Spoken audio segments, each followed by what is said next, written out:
মাত্র কয়েকদিনের বিচার আর তারপরই মৃত্যুদণ্ডের রায়। পল্লবীর শিশু ধর্ষণ ও হত্যা মামলায় এবার ডেথ রেফারেন্স যাচ্ছে হাইকোর্টে। কন্ডেম সেলে দিন কাটাচ্ছে দুই আসামি। রাজধানী পল্লবীতে শিশু রামিসা ধর্ষণ ও হত্যার ঘটনায় মৃত্যুদণ্ড প্রাপ্ত দুই আসামির বিরুদ্ধে ডেথ রেফারেন্সের নথি আজ মঙ্গলবার হাইকোর্টে পাঠানো হতে পারে। তবে বিচারকের পূর্ণাঙ্গ রায়ে স্বাক্ষর সম্পন্ন হওয়ার পরই এই নথি পাঠানোর প্রক্রিয়া শেষ হবে বলে জানা গেছে। এর আগে রোববার ঢাকা মহানগর শিশু নির্যাতন দমন ট্রাইব্যুনাল এই আলোচিত মামলার রায় ঘোষণা করে। রায়ে প্রধান আসামি সোহেল রানা এবং তার স্ত্রী স্বপ্না আক্তারকে মৃত্যুদণ্ড দেওয়া হয়। রায় ঘোষণার পরপরই সোমবার তাদের কন্ডেম সেলে স্থানান্তর করা হয়েছে। মামলাটির বিচারিক কার্যক্রম ছিল অত্যন্ত দ্রুত।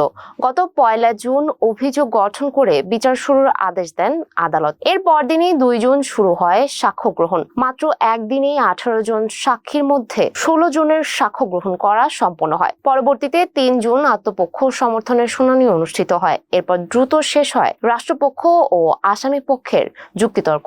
মাত্র 4 কার্য দিবসের মধ্যে মামলাটির বিচার সম্পন্ন হওয়ায় বিষয়টি নিয়ে ব্যাপক আলোচনা শুরু হয়েছে। এখন নথি হাইকোর্ট পাঠানোর অপেক্ষায় রয়েছে ডেথ রেফারেন্স অনুমোদনের প্রক্রিয়া। এদিকে আসামিরা বর্তমানে কন্ডেম সেলে দিন কাটাচ্ছে, আর মামলাটি এখন উচ্চ আদালতের পর্যালোচনার অপেক্ষায়। এতক্ষণ সঙ্গে ছিলাম আমি সুমাইয়া হক তন্নি। নিউজ ফ্ল্যাশ 71 এর সাথে থাকার জন্য ধন্যবাদ।